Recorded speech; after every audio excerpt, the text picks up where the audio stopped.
I still remember the moment like it happened yesterday.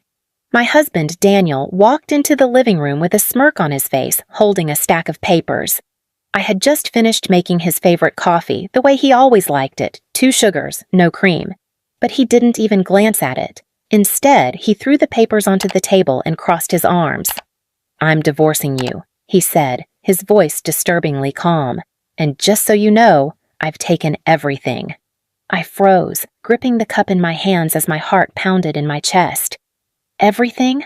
I whispered, my voice barely coming out. He chuckled, as if amused by my reaction. "Yes, the house, the cars, the bank accounts. Everything is in my name now. You have nothing." I stared at him, searching his face for any sign of hesitation, any hint that he was joking. But there was nothing, just coldness. For years, I had been the perfect wife. I supported him when he had nothing, stood by him when his business was failing, even worked 2 jobs while he figured things out. And now, when he finally made it, he was throwing me away like trash? "What about us, Daniel?" I asked, my voice shaking. "What about everything we built together?" He scoffed, running a hand through his perfectly styled hair. "We didn't build anything. I built this life, and I deserve to enjoy it without being tied down to you." The way he said "you" like I was some kind of burden sent a wave of anger through me. But I didn't let it show. Not yet. I took a deep breath, forcing myself to stay calm. "So that's it? You're just going to leave me with nothing?" "Oh no," he said, smiling. "Not nothing. I'm feeling generous today. You can keep your clothes. Whatever fits in a suitcase, you can take. But that's it." I could feel my fingers tightening around the cup. Every fiber of my being wanted to scream, to throw something, to break down in tears. But I didn't, because what Daniel didn't know was that I had a secret weapon, one that was about to turn his perfect little world upside down. Daniel's arrogance filled the room like thick smoke, suffocating me with every smug word he spoke. He had planned this moment for a long time, thinking he had the upper hand, that I was just another stepping stone in his rise to success.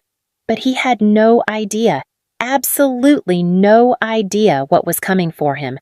I took a slow, steady breath, setting my cup down carefully on the table. My hands, though shaking with rage, didn't betray me. I wouldn't let them. "You seem pretty sure of yourself," I murmured, tilting my head slightly. Daniel smirked, sliding the divorce papers toward me. "Because I am. Look, let's not make this messy. Just sign them, pack your things, and leave. I don't want any drama." Drama? This man had just ripped my life apart, stolen everything I had worked for, and he expected no drama? I reached for the papers, not to sign them, but to flip through them, pretending to be overwhelmed. "Wow," I whispered. "You really thought of everything, didn't you?" He leaned back, his confidence growing.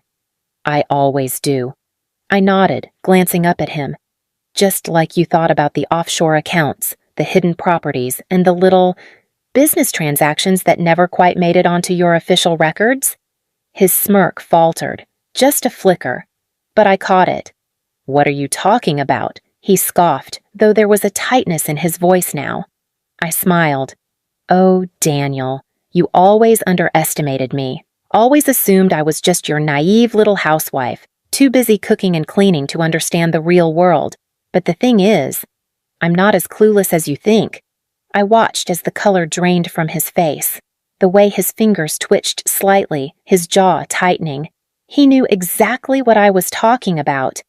See, while Daniel had spent the last few years building his empire, I had spent mine watching, learning, collecting.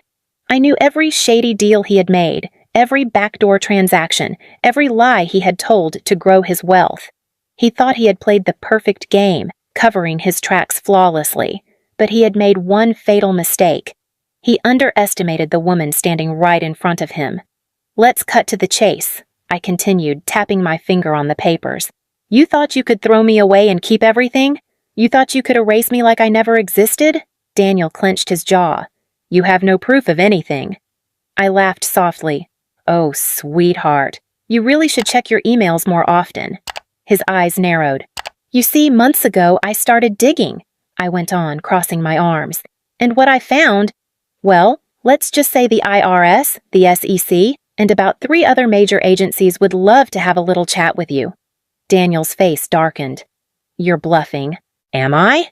I reached into the side drawer, pulling out a sleek black USB drive. Every transaction, every hidden asset, every dirty little deal, right here. 1 email away from landing on the desk of some very interested parties.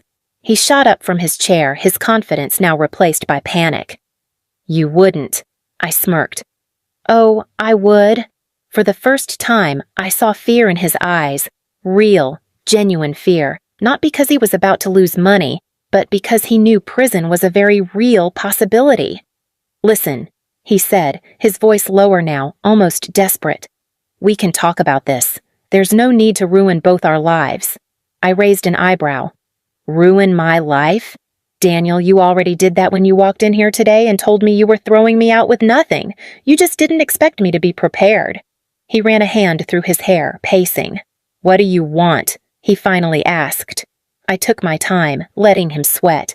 I want everything you took from me, I said finally. The house, the money, everything. You leave with nothing. His head snapped up. That's not happening. I twirled the USB between my fingers. Then I pressed send. He let out a sharp breath, his hands balling into fists. He was trapped, and he knew it. The man who had spent years manipulating others, controlling every aspect of his life, was finally at someone else's mercy. And that someone was me. Silence stretched between us. Then, finally, he spoke, his voice barely above a whisper. You wouldn't do that to me. I tilted my head. Oh, Daniel, you have no idea what I'm capable of. His shoulders slumped.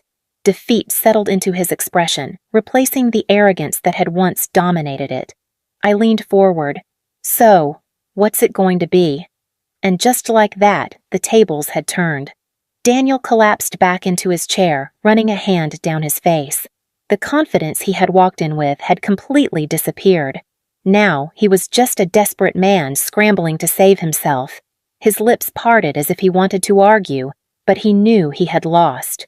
Completely. How much do you want? He finally muttered, voice low. I smirked. I already told you. Everything you took from me. He let out a bitter laugh, shaking his head. You think I'm just going to hand over everything and walk away with nothing? I leaned forward. You already planned to do that to me, didn't you? He fell silent. I tapped the USB against my palm, watching the conflict play across his face. The man who thought he could outsmart me was now sitting there, helpless, completely at my mercy. Daniel had spent years treating me like I was invisible, like I didn't matter. But now? Now he had to listen. Now he had to acknowledge the one thing he never expected. He had married the wrong woman to underestimate. A heavy silence hung between us before he finally exhaled. Fine, he gritted out. What do you want me to do? I reached into the drawer again, this time pulling out another set of documents, ones I had prepared long before he ever walked in here today. I placed them in front of him, watching as his eyes flickered over the bold title at the top. Mutual Agreement of Divorce and Asset Transfer. You sign these, I said. Every account, every investment, every property in my name. Then you walk away and I don't press send. He stared at the papers, his jaw clenching so hard I thought his teeth might crack. This is insane. What's insane, I corrected, is thinking you could rob me blind and get away with it. His fingers twitched. He looked like he wanted to argue, to fight back, but he knew the truth. He was out of moves. Sign them, Daniel, I said softly, before I change my mind. He swallowed hard, then reached for the pen. His hand shook slightly as he scrawled his name across the page. 1 signature, 2, 3. I watched every stroke of ink, each letter forming the name of a man who had thought he was untouchable. And just like that, it was done. He set the pen down with a heavy thud. Happy now? He muttered. I picked up the papers, flipping through them slowly. Everything was in order. Everything was mine. I slid the USB back into my drawer, locking it away. "Pleasure doing business with you," I said, standing up. Daniel clenched his jaw. "I hope you know this isn't over." I let out a soft chuckle. "Oh, Daniel, it was over the moment you thought you could play me." I turned, walking toward the door, but just before I stepped out, I looked back. "By the way," I added, "you might want to check your email." His brows furrowed. He grabbed his phone, unlocking it. I saw the moment realization hit him. His face went pale, because what he didn't know was that I had already sent a little anonymous tip to the authorities, just in case he ever got any ideas about coming after me. His eyes snapped to mine, rage and panic swirling in them. I just smiled. "Good luck, Daniel." And with that, I walked away.